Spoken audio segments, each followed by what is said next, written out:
मोबाईलची रिंग ऐकून मालतीताई किचनमधून त्यांच्या खोलीत गेल्या. बघितलं तर त्यांचा नवरा खोलीत नव्हता आणि त्यांचा फोन वाजत होता. त्यांना स्मार्टफोन उचलून कसं बोलायचं असतं हेही माहीत नव्हतं. कसा तरी त्या फोन उचलायचा प्रयत्न करायला गेल्या, पण फोन उचलण्याऐवजी तो कट झाला. ते बघून त्यांचा मुलगा सागर, ज्याने त्यांना फोन केला होता, तो खूप चिडला आणि रागात म्हणाला, आज पण आईनेच फोन उचलला असणार. त्याने परत फोन केला. तेव्हा कसा तरी मालतीताईंनी फोन उचलला. तसा तिकडून त्यांचा मुलगा सागर रागात म्हणाला, आई किती उशीर केलास फोन उचलायला. ते ऐकून त्याची आई म्हणाली, अरे सागर, हे नवीन फोन मला नीट उचलायला पण येत नाहीत आणि कुणाला करायचं म्हणलं तरी करता पण येत नाही. हे ऐकून सागर रागात म्हणाला, आई तू अडाणी ती अडाणीच राहिलीस. आजकाल लहान लहान मुलं ती फोन वापरायला शिकले आहेत. मुलाचं असं मनाला लागणारं बोलणं ऐकून त्यांना वाईट वाटलं, पण त्या काही बोलल्या नाहीत. सागर म्हणाला, आई मी यासाठी फोन केला आहे की मी बायको मुलांच्यासोबत घरी येणार आहे. माझ्या सासरी मेव्हण्याचं लग्न आहे. आता माझं सासर त्याच शहरात आहे, त्यामुळे आम्ही सगळे पुढच्या आठवड्यात घरी येत आहोत. त्याची आई म्हणाली, हो सागर, तुझ्या सासरची लग्नपत्रिका आपल्या घरी आली आहे. चला चांगलं झालं, त्यानिमित्ताने तुम्ही घरी तरी याल. कितीतरी दिवस झाले तुम्ही घरी आला नाहीत. सागर, तुम्ही आपल्या घरी किती दिवस राहणार आहात. सागर म्हणाला, आई मला घरी तरी येऊ दे. अजून घरी आलो पण नाही आणि तू थांबण्याचं विचारत आहेस. अगोदर ज्या कामासाठी येणार आहे ते तरी करू दे, मग पुढं बघू. आई किती प्रश्न विचारत असतेस तू, असं म्हणत त्याने फोन ठेवून दिला. आता मालतीताई तरी काय करणार.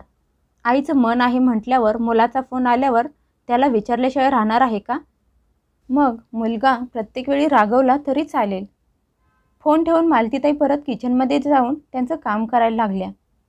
तोपर्यंत त्यांचा नवरा रामराव घरी आले. त्यांना आलेलं बघून मालतीताई त्यांना म्हणाल्या, अहो ऐकलं का, पुढच्या आठवड्यात आपला मुलगा आणि सून घरी येणार आहेत. सूनबाईच्या भावाचं लग्न आहे. हे ऐकून त्यांचा नवरा म्हणाला, अगं बरं झालं तू आठवण करून दिलीस. पाहुण्यांनी आपल्या दोघांना वेगळं निमंत्रण दिलं आहे.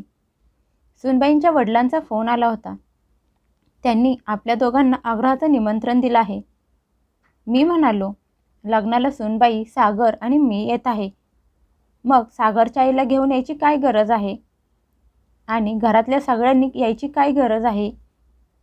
ते ऐकून सूनबाईचे वडील म्हणाले, अहो रामराव, तुम्ही कुठल्या जमान्यात जगत आहात. आता या जमान्यात सगळे एकमेकांच्या घरी येत जात असतात आणि तुम्ही आमची सगळ्यात जवळचे पाहुणे आहात. माझ्या मुलीचे सासू सासरे आहात. एका शहरात राहतो. मग तुम्ही आमच्या घरी माझ्या मुलाला आशीर्वाद द्यायला येणार नाही का. तुम्ही दोघं नाही आला तर आम्हाला खूप वाईट वाटेल. आता तूच सांग, त्यांनी मला धर्मसंकटात टाकलं आहे का नाही. आता जेव्हा सागर आणि सुनबाईसोबत या विषयावर बोललो तर माहीत नाही ते दोघं काय बोलतील. आता सुनबाईची वागणे तर तुला माहीतच आहे. सागर आणि रमा घरी आल्यावर यावर बोलू. आठवड्यानंतर सागर आणि रमा घरी आले. ते दोघं फ्रेश होऊन सगळ्यांना चहा नाश्ता केला. नंतर जेवण झालं. मग आरामात बसल्यावर मालतीताई त्यांच्या मुलाला म्हणाल्या, अरे सागर, रमाच्या वडिलांनी मला पण लग्नासाठी बोलावलं आहे. हे ऐकून सागर भडकला आणि म्हणाला, आई या अगोदर तर मी तुला कधी मुलाच्या सासरी गेलेलं बघितलं नाही. तू तर कधी अनिताताईच्या सासरी गेली नाहीस. मग तू माझ्या सासरी कशी जाऊ शकतेस. माझ्या सासरी लग्न आहे, मग तिथे मी जाईन. तुला यायची गरज नाही. सागरला त्याच्या आईला त्याच्या सासरी घेऊन जायचं नव्हतं, कारण त्याला असं वाटत होतं की त्याची आई खूप जुन्या विचारांची अडाणी गावंढळबाई आहे आणि त्याच्या सासरी सगळे शिकलेले मॉडर्न लोक आहेत.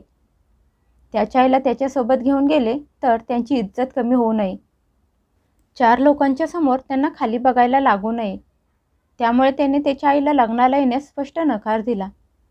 रमाची पण इच्छा नव्हती की तिच्या सासू सासऱ्यांनी तिच्या माहेरी यावं. सगळ्या पाहुण्यांनी त्यांना बघितलं तर काय विचार करतील की रमाचे सासू सासरे किती जुन्या काळातले जुन्या विचारांचे आहेत. त्यांना नाही नीट चार चौघात राहण्याची माहिती आहे आणि नाही बोलण्याची.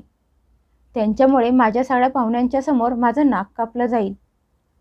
मला मान खाली घालायला लागेल. रमा तिच्या सासूला म्हणाली, आई तुम्ही घरीच थांबा. तुम्हाला यायची गरज नाही. आम्ही अगोदर जाणार आहोत आणि बाबा लग्नाच्या दिवशी येतील. तुम्ही घरात राहा. मालतीताईंना त्यांच्या मुलाचं आणि सुनेचं बोलणं ऐकून वाईट वाटलं. त्यांना तर फक्त मुलाचं आणि सुनेचं मत जाणून घ्यायचं होतं. पण त्या दोघांनी तर सरळ सरळ त्यांचा अपमान केला होता. त्यांचं मन खूप दुःखी झालं. त्यांनी ठरवलं की सुनेच्या माहेरी त्या जाणार नाहीत. दुसऱ्या दिवशी सागर आणि रमा तिच्या माहेरी निघून गेले. 2 दिवसांनी लग्न होतं. सगळे पाहुणे आले होते, पण मालतीताई एकट्या लग्नाला आल्या नव्हत्या. रामरावांना एकट्याला आलेलं बघून रम्याच्या वडिलांनी त्यांना विचारलं, विहीनबाईंना लग्नाला का घेऊन आला नाहीत? तुम्हाला बजावून सांगितलं होतं की विहीनबाईंना लग्नाला सोबत घेऊन या. त्यांचं बोलणं ऐकून रामराव गप्प बसले. काहीच बोलू शकले नाहीत. रमाच्या आईने त्यांच्या थोरल्या मुलाला मालतीताईंना घेऊन यायला सांगितलं. मालतीताईंना मुलाने आणि सुनेने लग्नाला यायला नकार दिला होता. त्यामुळे त्यांची लग्नाला जायची अजिबात इच्छा नव्हती. पण जेव्हा सुनेचा भाऊ त्यांना घेऊन जाण्यासाठी त्यांच्या घरी आला आणि त्यांना सोबत येण्यासाठी हट्ट करायला लागला, तेव्हा त्या त्याला नकार देऊ शकल्या नाहीत. त्या त्याच्यासोबत सुनेच्या माहेरी आल्या. रमाच्या आईने आणि वडिलांनी त्यांचं स्वागत केलं. थोडा वेळ गप्पा मारल्या आणि त्यांच्या कामात बिझी झाले. लग्नात मालतीताईंना बघून सागर आणि रमा रागाने लाल झाले. सागर आणि रमा आईच्या जवळ आले आणि सागर म्हणाला, आई तुला लग्नाला येऊ नकोस म्हणून सांगितलं होतं ना, तरी पण तू का आलीस? तुझ्याकडं बघितलं की समजतं तू गावंढळ असल्यासारखी दिसत आहेस. आणि ही साडी पण कसली नेसली आहेस? इथे येऊन तर तू आमचं नाक कापलंस. रमा म्हणाली, आई मला माहीत असतं ना की तुम्ही इकडे येणार आहात, तर एखादी माझी चांगली साडी तरी नेसायला काढून दिली असती. ती साडी नेसून तरी तुम्ही चांगल्या दिसल्या असतात. या साडीत तर पूर्ण अडाणी गावंढळ दिसत आहात. आई तुम्ही बघितलं नाही का, माझ्या माहेरचे पाहुणे सगळे शिकलेले मॉडर्न आहेत. त्यांच्यासमोर तुम्ही लग्नात काम करायला आलेल्या लोकांच्या सारखे दिसत आहात. सुनेचं बोलणं ऐकून मालतीताईंच्या डोळ्यातून पाणी आलं. त्या मनात म्हणाल्या, खरंच मी एखाद्या काम करणाऱ्या बाईसारखी दिसत आहे का? सुनेचे टोमणे वाईट बोलणं ऐकून मालतीताई तिथेच खुर्चीवर बसून राहिल्या. ना त्यांनी काही खाल्लं ना पिले. त्यांनी आशेने मुलाकडे बघितलं, तर तो रागात डोळे मोठे करून त्यांच्याकडे बघत होता. त्यामुळे मुलाशी बोलण्याची त्यांची हिंमत झाली नाही. रामराव बाकीच्या लोकांशी बोलण्यात व्यस्त होते. खूप वेळ झाला तरी त्यांना त्यांची बायको कुठेच दिसली नाही. त्यांनी सगळीकडे नजर फिरवली आणि बघितलं की त्यांची बायको कुठे बसली आहे. त्यांची सून आणि मुलगा लोकांशी मजामस्ती करण्यात व्यस्त होते. त्यांनी बाहेर येऊन बघितलं तर त्यांची बायको जेवण बनवणाऱ्या लोकांच्या बाजूला जाऊन एकटी बसली होती. तिथं सगळं जेवण बनवायचं सामान ठेवलं होतं आणि त्यांच्यासमोर जेवणाचं भरलेलं ताट ठेवलं होतं. पण त्यातला एकही घास त्यांनी खाल्ला नव्हता. बायकोला बघून रामराव त्यांच्या जवळ आले आणि म्हणाले, मालती तू इथे एकटी का बसली आहेस? सगळे बाहेर हॉलमध्ये जेवण करत आहेत आणि तू इथे कोपऱ्यात येऊन का बसली आहेस? चल माझ्यासोबत बाहेर चल. असं म्हणत त्यांनी बायकोचा हात पकडला. तसा मालतीताईंनी त्यांचा हात झिडकारला आणि म्हणाल्या, नको मी बाहेरच्या लोकांच्यात येणार नाही. सागर आणि रमा मला इथे बसवून गेले आहेत. जेवणाचं ताट पण दिलं आहे आणि सांगितलं आहे, गुपचूप जेवण करून कुणालाही न सांगता बाबांच्या सोबत लग्नातून निघून जा. कुणाला भेटायची गरज नाही. सागर आणि रमा म्हणाली, मी एकदम गावंढळ आहे आणि त्यांच्या माहेरच्या लोकांच्या बरोबरीची नाही. मला जेवायचं नाही. जर तुम्ही जेवला असाल तर मला आपल्या घरी घेऊन चला. आता मला इथे एक क्षण पण थांबायचं नाही. बायकोचं बोलणं ऐकून रामरावांना मुलाचा आणि सुनेचा खूप राग आला. पण त्यावेळी तिथलं वातावरण बघून ते त्यांना काही बोलले नाहीत. मुलाच्या आणि सुनेच्या आनंदात त्यांना भंग टाकायचा नव्हता. पण त्या दोघांचा राग त्यांना खूप आला होता. ते बायकोला घेऊन गुपचूप तिथून निघून गेले. लग्नानंतर मुलगा आणि सून जेव्हा घरी परत आले तेव्हा घरात खूप शांतता पसरली होती. घरात कोणीही एकमेकांशी बोलत नव्हतं. मालतीताईंची मुलाशी आणि सुनेशी अजिबात बोलण्याची इच्छा नव्हती. रामराव मुलाला आणि सुनेला बोलायला गेले तर मालतीताईंनी त्यांना थांबवलं आणि म्हणाल्या, अहो जाऊ द्या, मुलगा आणि सून काही दिवस राहायला आले आहेत. कशाला उगाच घरातली शांतता खराब करायची. जसे आले आहेत तसेच आनंदात त्यांना परत जाऊ द्या. बायकोचं बोलणं ऐकून रामराव म्हणाले, अगं, एका मुलाला स्वतःच्या आईची कशी काय लाज वाटू शकते. मला तर हे कळतच नाही की ज्या आईने त्याला जन्म दिला, लहानाचा मोठा केला, तळहाताच्या फोडाप्रमाणे सांभाळला, त्या आईची आता त्याला लाज कशी काय वाटायला लागली. बायकोची 4 माणसांशी ओळख करून देतो आणि आईला एका कोपऱ्यात नेऊन बसवले, कारण आईला लोकांशी भेटवताना त्याला लाज वाटते. नवऱ्याचं बोलणं ऐकून मालतीताई म्हणाल्या, अहो तुम्ही शांत बसा, तुमचा BP वाढवू नका. तुम्हाला सरपंचांनी बोलावलं आहे, त्यांना जाऊन भेटून या. कशी तरी समजूत काढून मालतीताईंनी नवऱ्याला घरातून बाहेर पाठवून दिलं, म्हणजे त्यांचा राग शांत होईल, मुलाचा आणि त्यांचा सामना होणार नाही आणि मुलगा आनंदात परत जाईल. संध्याकाळी सगळे लोक जेवण करत असताना सागर त्याच्या वडिलांना म्हणाला, बाबा, मी माझी सुट्टी 4 दिवस वाढवली आहे, कारण राहुलचे जावळ काढण्याचा कार्यक्रम करायचा आहे. तो आता वर्षाचा होत आला आहे आणि त्याला आपल्या कुलदैवतेला पण घेऊन जायचं आहे. त्याचा जावळाचा मोठा कार्यक्रम करायचा ठरवला आहे आणि त्यासाठी मी एक गेस्ट हाऊस बुक केलं आहे. सगळ्या लोकांना बोलवलं आहे आणि त्यानंतर हॉलमध्ये त्याचा पहिला वाढदिवस खूप धुमधडाक्यात साजरा करणार आहे. ते दोघं मुलाच्या बोलण्याला होला हो देत होते, काही बोलत नव्हते. त्याचे बाबा म्हणाले, ठीक आहे सागर, तुला जसं हवं आहे तसं तू कर. जावळाचा कार्यक्रम झाल्यानंतर सागरने मुलाच्या वाढदिवसासाठी एक हॉल बुक केला. सगळ्या पाहुण्यांना, मित्रांना बोलावलं होतं.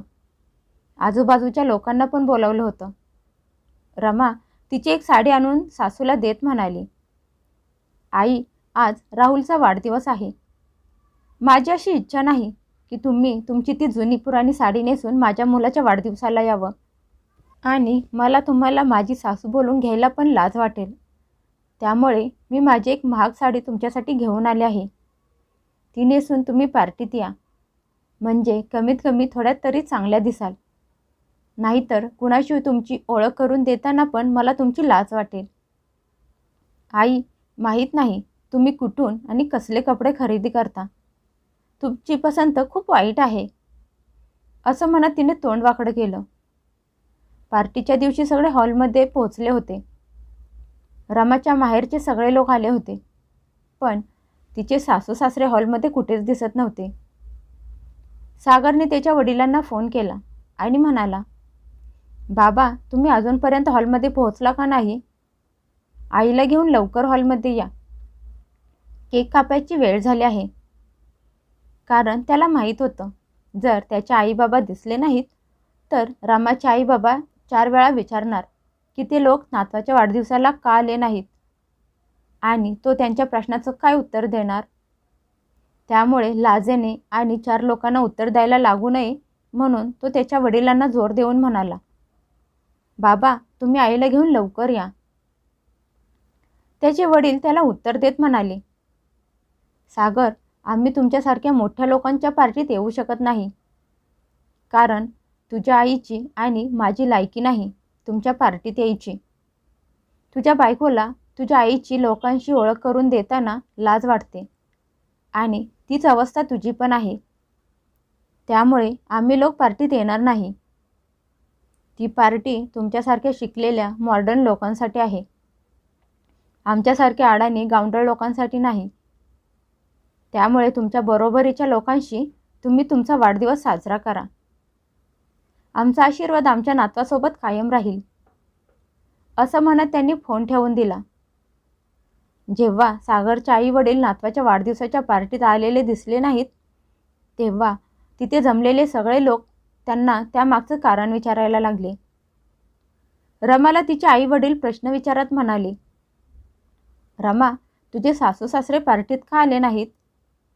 असं काय झालं आहे की ते त्यांच्या नातवाच्या पहिल्या वाढदिवसाला आले नाहीत? नक्कीच काहीतरी घडले असणार, म्हणून ते लोक आले नाहीत. जमलेले सगळे लोक कुजबूज करायला लागले. रमाचे आई वडील तिच्यावर ओरडत म्हणाले, नक्कीच तू काहीतरी तुझ्या सासूला बोलली असणार, त्यामुळे ते आले नाहीत. नाहीतर असं होऊ शकत नाही की नातवाच्या पहिला वाढदिवस आहे आणि ते लोक आले नाहीत. तिचे बाबा म्हणाले, मी त्यांना चांगलं ओळखतो. तुम्ही लोक इथे राहत नाहीत, पण अधूनमधून आमचं भेटणं होत असतं. त्यांचा स्वभाव खूप चांगला आहे आणि त्यांच्यात माणुसकी पण आहे. जर तुझे सासू सासरे येणार नसतील तर आम्ही पण इथे या पार्टीत राहणार नाही. एकतर तुम्ही त्या लोकांना घेऊन या किंवा आम्ही लोक आमच्या घरी परत जातो. शेवटी नाईलाजाने त्या दोघांना सासू सासऱ्यांना घेऊन यायला घरी जावं लागलं. कसं तरी त्यांची समजूत काढून त्यांनी त्या दोघांना पार्टीत यायला तयार केले.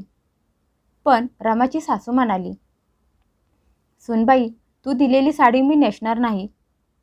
माझ्याजवळ असलेली माझी साडी नेसणार आहे. जर तुला मंजूर असेल तर सांग, मी अशाच साड्या नेसते. जर तुला आवडत नसेल तर तसं सांग, मी येणार नाही. सासूचं बोलणं ऐकून रमा म्हणाली, ठीक आहे, तुम्हाला जसं यायचं आहे तसं या, तुमची मर्जी. वाढदिवसाचा कार्यक्रम व्यवस्थित पार पडल्यानंतर मालतीताईंनी त्यांच्या पाकिटातून एक छोटी डबी काढली आणि त्यातून एक सोन्याची चेन काढून नातवाच्या गळ्यात घातली. ती चेन बघून मुलाचे आणि सोन्याचे डोळे मोठे झाले. सागर मनात विचार करत म्हणाला की मी माझ्या आईचा एवढा अपमान केला तरी माझ्या आईने माझ्या मुलाला एवढं महाग गिफ्ट दिलं. सोन्याची चेन बनवली.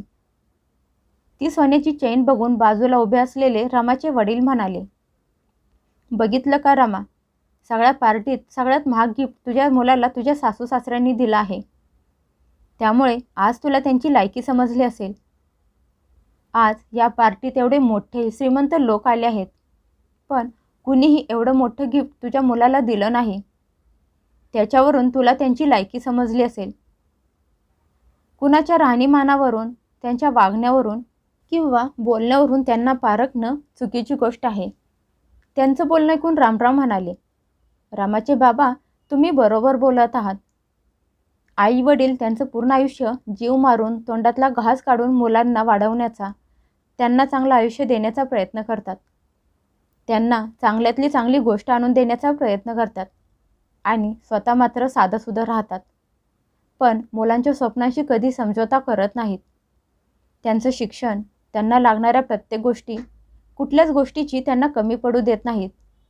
पण खरंच आश्चर्याची गोष्ट आहे, जेव्हा तीच मुलं मोठी होऊन त्याच्या आईवडिलांना तुच्छ समजायला लागतात, त्यांना त्यांची लाज वाटायला लागते. पण ज्यांच्यामुळे ते लोक एवढे मिजाशीत फिरत आहेत ना, त्यांनाच त्यांची लायकी दाखवण्याचा प्रयत्न करत असतात. उलट ते हे विसरून जातात की त्यांच्यामुळेच ते आज या जागेवर ताठमानेने उभे आहेत.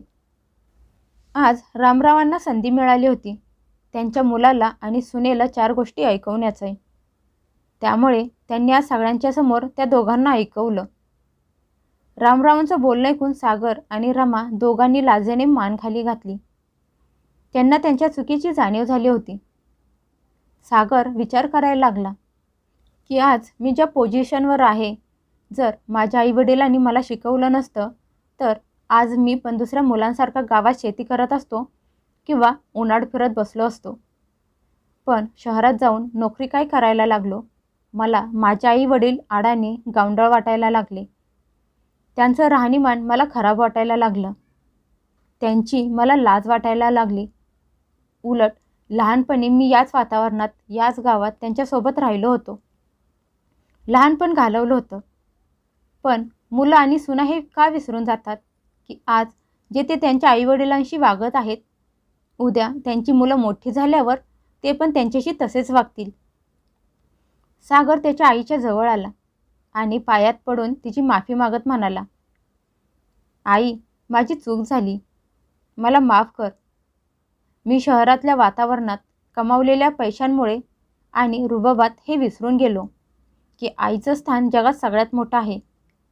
मी त्या आईला आडाने गावंढळ बोलत होतो, जिने मला जन्म दिला, लहानाचा मोठा केला, माझ्यावर चांगले संस्कार केले, शिकवलं.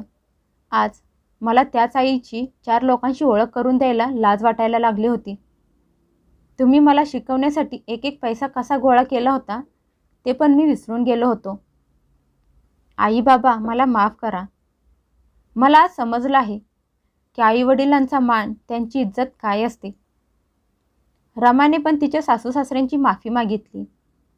आज तिला सगळ्यांच्या समोर त्यांना सासू सासरे बोलताना लाज वाटली नाही, कारण आज तिला समजलं होतं की आई वडील ते असतात जे प्रत्येक दुःखात त्रासात मुलांची साथ देतात. स्वतः फाटके जुने कपडे वापरतात, पण त्यांच्या मुलांना कायम चांगल्या गोष्टी देण्याचा प्रयत्न करत असतात. जगातले प्रत्येक आई वडील त्यांच्या मुलासाठी रक्ताचं पाणी करतात. त्यांना कधीच कुठलाच त्रास होऊ देत नाहीत.